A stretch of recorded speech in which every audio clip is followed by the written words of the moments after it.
स्वागत है मित्रों आप सभी का यूट्यूब के इस ऑनलाइन लर्निंग प्लेटफॉर्म पर।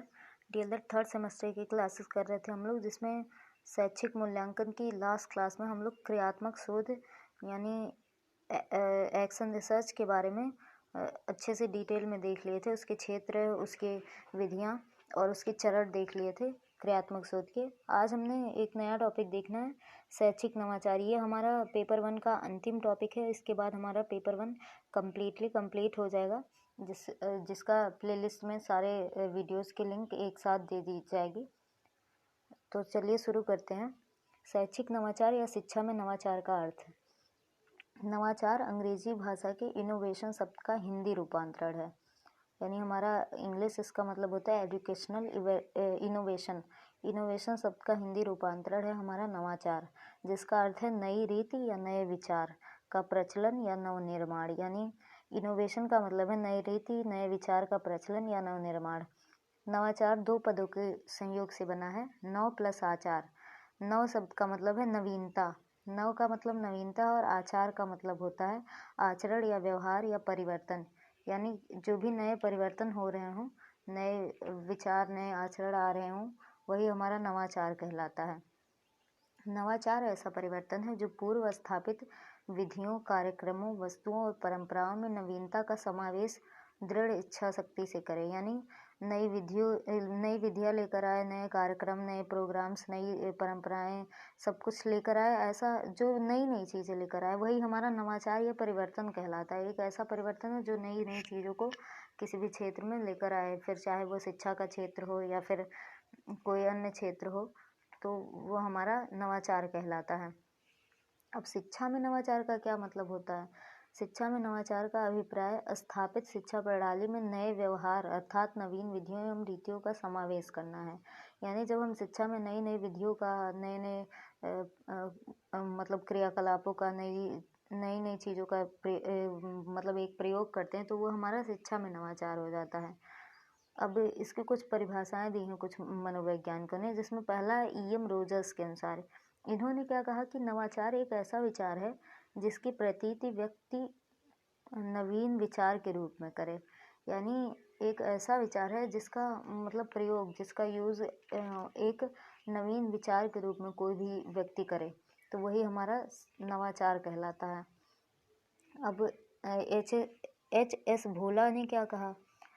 इन्होंने कहा कि नवाचार एक विचार है, एक अभिव्यक्ति है, कौशल युक्त एक यंत्र है, या इनमें दो या दो से अधिक ऐसे तथ्य हैं जिन्हें व्यक्ति ने या संस्कृति ने पहले व्यवहारिक रूप से अपनाया हो।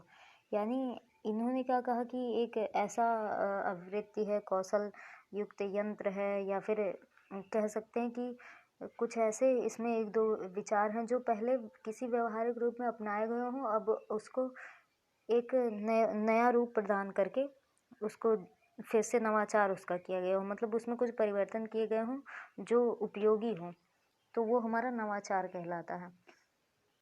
अब एच.जी. वॉर्नेट ने क्या कहा कि नवाचार एक विचार है, व्यवहार है अथवा वस्तु है जो नवीन है और वर्तमान स्वरूप से गुणात्मक दृष्टि से भिन्न है। यानी कि इन्होंने क्या कहा कि नवाचार एक ऐसा विचार या व्यवहार या वस्तु, जो भी कह लें, यह है कि जो पहले से यूज़ हो रही थी उसमें एक नई दृष्टि से परिवर्तन हुआ हो, मतलब गुणात्मक परिवर्तन हुआ हो। कोठारी आयोग ने भी सामाजिक व आर्थिक परिवर्तन के परिप्रेक्ष्य में शैक्षिक नवाचार अपनाने में बल दिया है। कोठारी आयोग ने भी शैक्षिक नवाचार अपनाने के प्रश्न पर बल दिया है।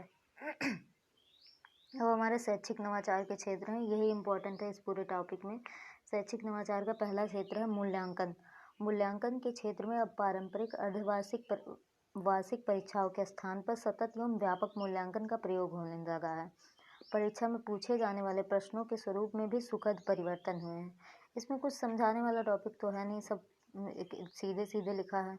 विभिन्न प्रकार के प्रश्न जैसे वस्तुनिष्ठ प्रश्न, अति लघुत्तरीय प्रश्न, लघुत्तरीय प्रश्न, दीर्घ उत्तरीय प्रश्नों का प्रयोग होने लगा है, जो शैक्षिक नवाचार की ही देन है। जो अलग अलग टाइप के, जो हम अब पेपर का टाइप हम लोग देखते हैं, बहुविकल्पीय टाइप के होते हैं, लघुत्तरीय, अति लघुत्तरीय होते हैं, ये सब शैक्षिक नवाचार की ही देन है। प्राप्तांकों के स्थान पर ग्रेड प्रणाली का उपयोग भी सराहनीय है। अगला हमारा जो क्षेत्र है वो प्रार्थना स्थल की गतिविधि सबसे इम्पोर्टेंट यही है, प्रार्थना स्थल की गतिविधि वाला। इसमें नवाचार के प्रयोग स्वरूप प्रार्थना स्थल पर अब केवल परंपरागत वंदना ना होकर विभिन्न कार्यकलाप किए जाने लगे हैं, जिसमें समाचार वाचन, प्रेरक पंक्तियों का पाठ श्रवण, दिन के अन्य कार्यक्रमों की घोषणा, छात्र छात्राओं द्वारा विभिन्न समसामयिक विषयों पर प्रस्तुतिकरण, स्वास्थ्य संबंधी आदतों के प्रति प्रेरणा, स्वच्छता जांच, योगाभ्यास आदि शामिल हैं। मतलब ये सारे प्रार्थना स्थल में नवाचार किए जा सकते हैं या फिर किए जा चुके हैं और अभी भी किए जा रहे हैं। अब हमारा अगला है पाठ्य सहगामी क्रियाकलाप। इस क्षेत्र में क्या नवाचार हुआ है? शैक्षिक नवाचार के रूप में पाठ्य सहगामी क्रियाकलाप जैसे खेल विधि, भ्रमण विधि, प्रोजेक्ट विधि, कहानी विधि, कहानी कथन विधि, करके सीखो गतिविधियाँ, कहानी, कविता, नाटक आदि मंचन बच्चों के बौद्धिक विकास के साथ साथ शारीरिक, सामाजिक, सांस्कृतिक एवं रचनात्मक विकास में सहायक है। मतलब इनका पूरा जो को करिकुलम एक्टिविटीज़ हैं, जो नए नए एक्टिविटीज़ लेकर आते हैं, खेल विधि, कहानी कथन या कविता विधियाँ जो एक कम्पिटिटिव टाइप में विद्यालय में कराए जाते हैं, ये हमारा इस पाठ्य सहगामी क्रियाओं के क्षेत्र में नवाचार हुआ है। सामुदायिक सहभागिता को भी शिक्षा में एक नवाचारी प्रयोग के रूप में देखा जाता है। अगला हमारा है विद्यालय प्रबंधन। विद्यालय प्रबंधन के क्षेत्र में क्या क्या नवाचार हुए हैं?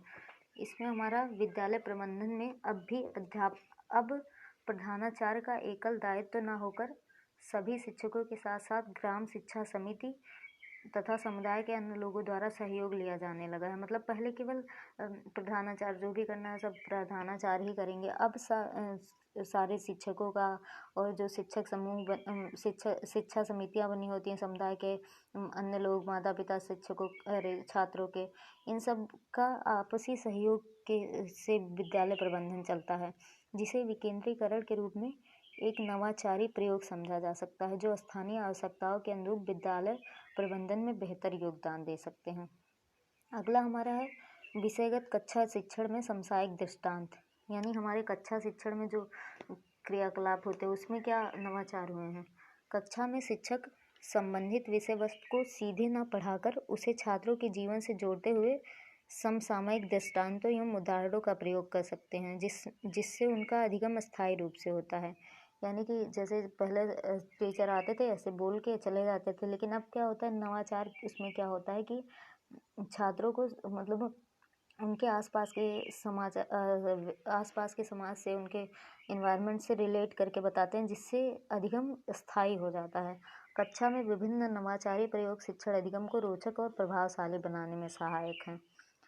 अब हमारा अंतिम क्षेत्र है जो लय बेरिया। ये सबसे ज़्यादा इम्पोर्टेंट है। लय बेरिया क्या होता है कि प्राथमिक एवं उच्च प्राथमिक विद्यालयों की गुणवत्ता उन्नयन में लय बेरिया एक नवाचारी अवधारणा है।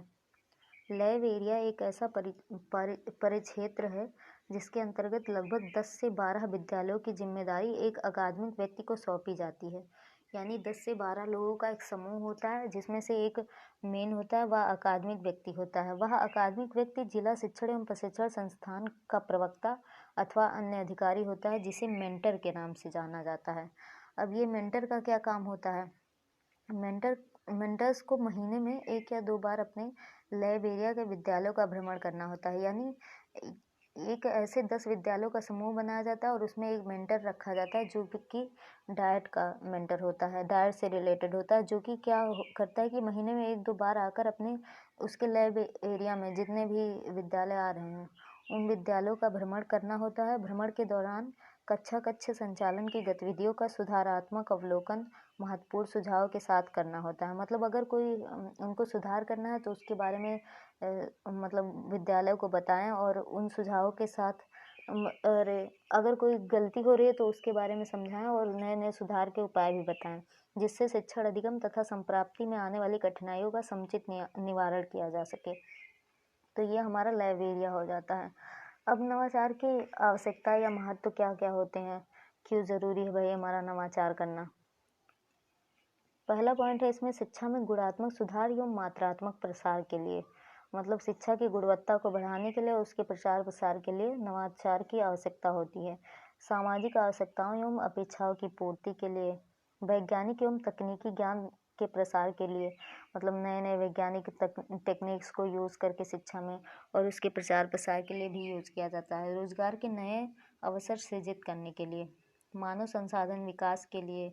इसमें कुछ समझाने वाला पॉइंट है नहीं, सब समझने खुद से समझ जाएंगे, सब आसान टॉपिक है। सामाजिक विकास की गति को बनाए रखने के लिए, परिवर्तनशील समाज के अनुरूप शिक्षा को विकसित करने के लिए, जैसे जैसे समाज बदल रहा है उसी के आधार पर शिक्षा व्यवस्था भी बदली जाए ताकि लोग उसके अनुरूप ढल सकें। शिक्षण प्रशिक्षण कार्यक्रम तथा शिक्षण प्रविधियों में नवीन संचार साधनों एवं मशीनों के प्रयोग को बढ़ावा देने के लिए, मतलब नई नई जो भी टेक्निक्स आ रही हैं उनका शिक्षा में यूज़ करें ताकि उनके यूज़ को बढ़ावा मिले और सब छात्रों को अच्छे से समझ में भी आए। जैसे स्मार्ट क्लासेस हो गई या फिर मोबाइल फ़ोन का यूज़ करके ऑनलाइन क्लासेस, तो ये सारे नवाचार के अंतर्गत ही आ जाती हैं।